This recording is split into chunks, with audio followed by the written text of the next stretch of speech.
Nababagot at nayayamot sa daloy ng mundo. Nagkahiga sa kama, ninanamnamang pagkadurog. Tila lumulutang na sa mga gumugulo sa isipan.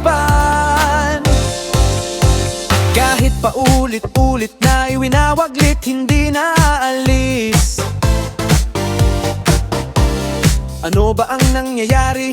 Sobrang nakakabaliw. Hinanap ko na lamang ang aking telepono. Magbabrowse na lang sa Insta o kaya Facebook. Pero sa lahat itong TikTok ang napili. Pati ba naman itong galamay may sariling ninais? Akala ko nagkamali lamang itong aking daliri. Pero nang mag-scroll na, nag-flash itong binibini. Pagkasilay sa kanya, bigla tuloy akong napaisip. May nilalang ba talaga na ganito sadyang kaputi? Hindi yata ito tao, mukha na kasi siyang engkanto. Dahil sa aking kuryosidad, pinili kong manatili. Pinanood ang binibini kahit mata ay sumasakit. Napanganga na lamang nang madinig kanyang tinig. Sinabayan pa niya ng ngiti na ubod ng kay tamis.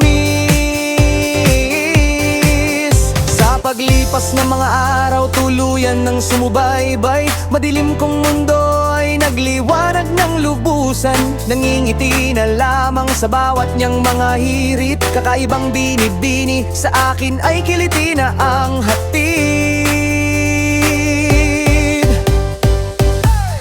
Naku po, teka lamang, hindi yata ito tama. Delikado na ang mga ngiti at kiliti sa sistema. Ang mukha ng binibini, hinahanap na sa tuwin na walang sigla ang mga araw kapag di siya nakikita.